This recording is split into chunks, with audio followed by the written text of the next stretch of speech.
मित्रों, आज हम कक्षा 10 के जीव विज्ञान के चैप्टर 2 का अध्ययन करने वाले हैं, जिसका नाम है श्वसन। तो सबसे पहले हम श्वसन के बारे में जान लेते हैं। श्वसन की क्या परिभाषा होती है।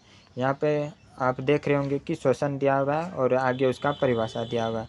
तो हम एक एक करके देख लेते हैं। श्वसन वायुमंडल में ऑक्सीजन यानी कि O2 को शरीर की कोशिकाओं तक पहुँचाना तथा शरीर के अंदर से निर्मित CO2 यानी कि कार्बन डाइऑक्साइड को शरीर से बाहर निकालने की प्रक्रिया को श्वसन कहा जाता है। जब भी हमसे कोई कहता है कि हम श्वसन क्रिया करते हैं, तो लोगों के मन में आता है कि हम सांस लेते हैं, उसे ही श्वसन क्रिया कहते हैं। लेकिन यह पूरी परिभाषा नहीं है, यह तो बच्चों वाली परिभाषा होगी।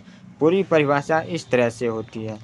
श्वसन का मतलब होता है जब भी हम नाक के माध्यम से हवा को ग्रहण करते हैं, तो वह हवा हमारे फेफड़ों के अंदर पहुंचता है और फेफड़ा उसे फिल्टर करके CO2 को नाक से बाहर निकाल देता है और O2 को शरीर के अंदर रक्त में संचार कर देता है। इस पूरी प्रक्रिया को ही श्वसन प्रक्रिया कहा जाता है, या फिर हम उसे श्वसन कहते हैं।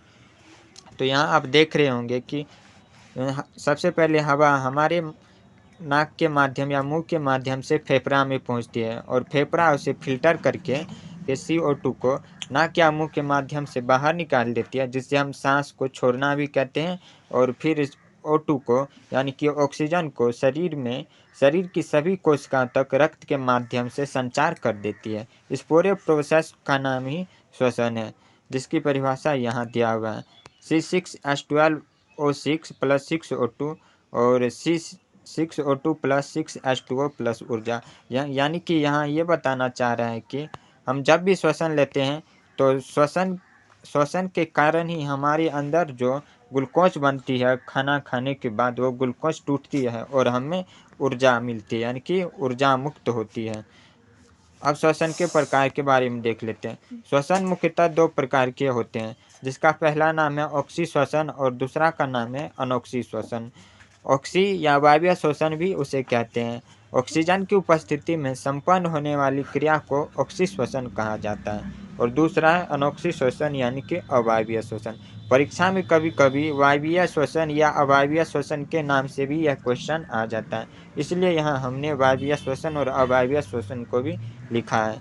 तो अवायवीय श्वसन ऑक्सीजन की अनुपस्थिति में संपन्न होने वाली क्रिया को अनोक्सी श्वसन या अवायवीय श्वसन कहते हैं। यह तो 2 नंबर का क्वेश्चन होता है, लेकिन यही क्वेश्चन कभी कभी दीर्घोत्तरीय में भी पूछ दिया जाता है, जो 5 नंबर का होता है। तो हम 5 नंबर के क्वेश्चन को भी देख लेते हैं। यह इस तरह से होता है कि ऑक्सी और अनोक्सी श्वसन में अंतर स्पष्ट करें या अंतर लिखें। तो एक एक करके हम इसका अंतर देख लेते हैं। पहला है, ऑक्सीजन की उपस्थिति में संपन्न होने वाली क्रिया को ऑक्सी श्वसन कहते हैं और अनोक्सी श्वसन में है ऑक्सीजन की अनुपस्थिति में संपन्न होने वाली क्रिया को ऑक्सी श्वसन या अनोक्सी श्वसन कहा जाता है। दूसरा, इसे वायवीय श्वसन भी कहा जाता है और अनोक्सी श्वसन में इसे अवायवीय श्वसन भी कहा जाता है।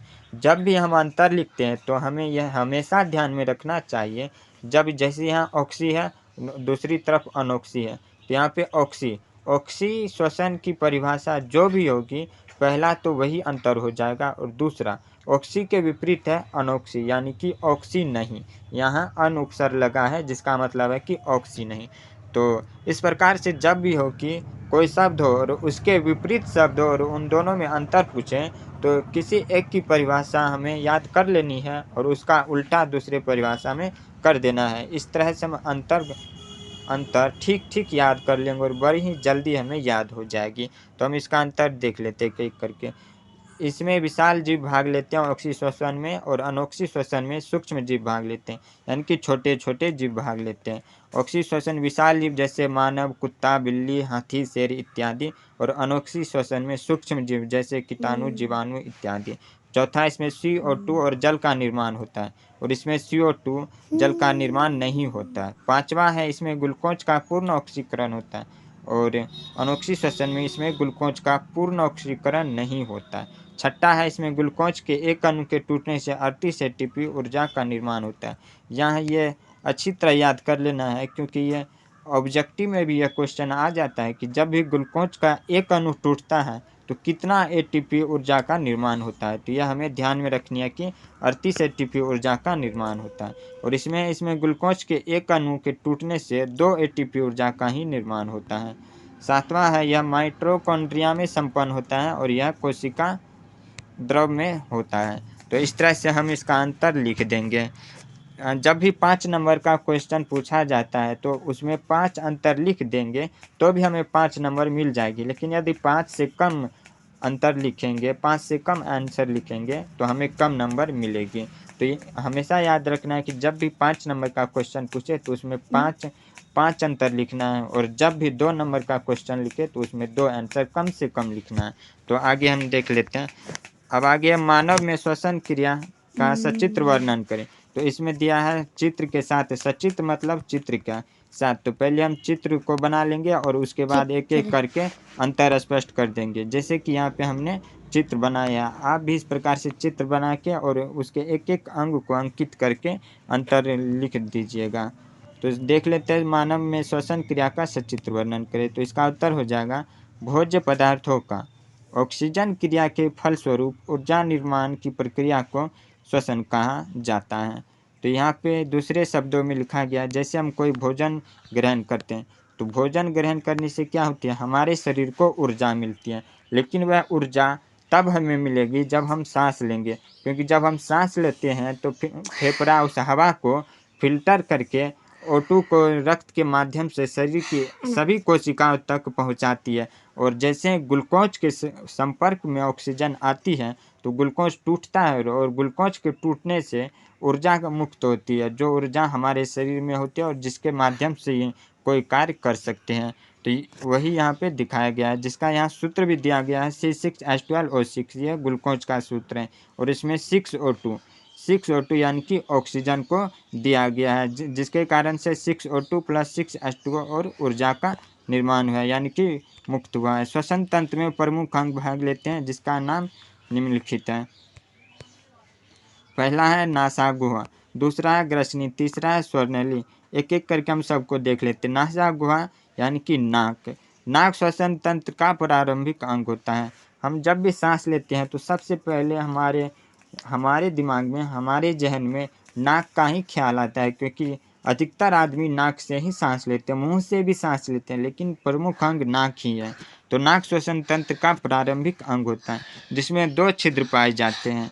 छिद्र की सहायता से हवा को अंदर किया जाता है।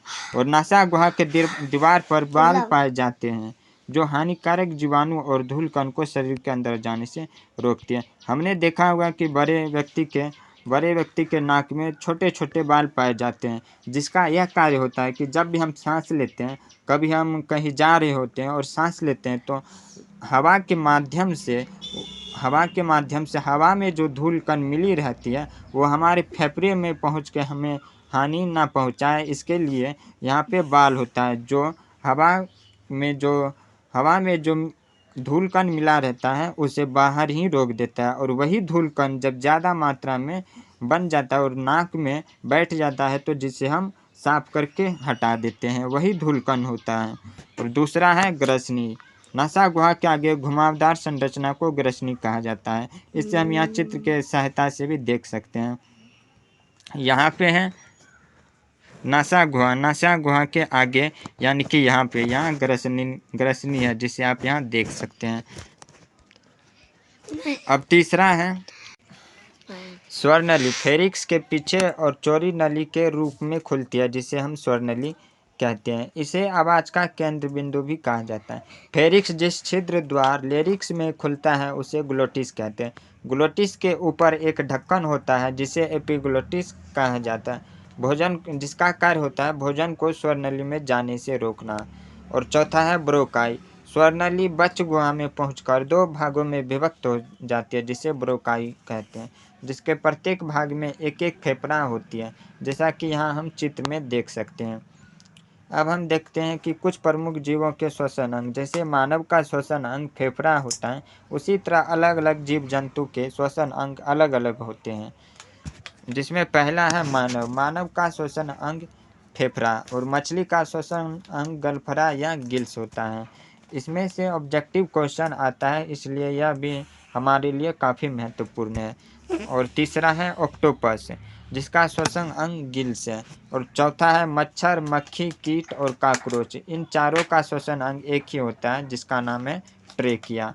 और सातवां है शेर, सांप और पक्षी। इन तीनों का श्वसन अंग एक ही होता है, जिसका नाम है फेफड़ा। और मानव का भी श्वसन अंग फेफड़ा ही होता है।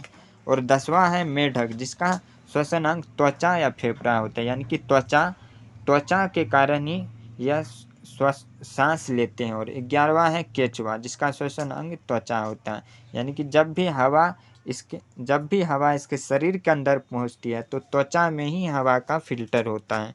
और 12वां है चूहा, जिसका श्वसन अंग फेफड़ा ही होता है। अब हम बहुकोशिकीय जीवों में श्वसन अंग देख लेते हैं, जैसे चित्र के माध्यम से यहाँ दिखाया गया है। यहाँ पे जैसे मछली है, तो मछली में यहाँ गिल्स यानी कि गिल्स पाया जाता है, जिसके कारण यह सांस लेती है। और ये है ऑक्टोपस, और इसे ही ऑक्टोपस कहते हैं, जो समुद्र में पाया जाता है। यह नदी या तालाब में नहीं मिलेगा, ये हमेशा समुद्र में ही पाए जाते हैं। ट्रेकिया, ये कॉकरोच रहा, और कॉकरोच का श्वसन अंग ट्रेकिया होता है। अब हम देख लेते हैं श्वसन क्रिया कितने। मित्रों, इस श्वसन वीडियो क्रिया में दो इतना ही। क्रियाओं का इससे आगे हम सम्मिलित अगले रूप है। के वीडियो में देखेंगे। तब तक इसमें के से लिए जय प्रश्न भी हिंद, आता जय है कि भारत।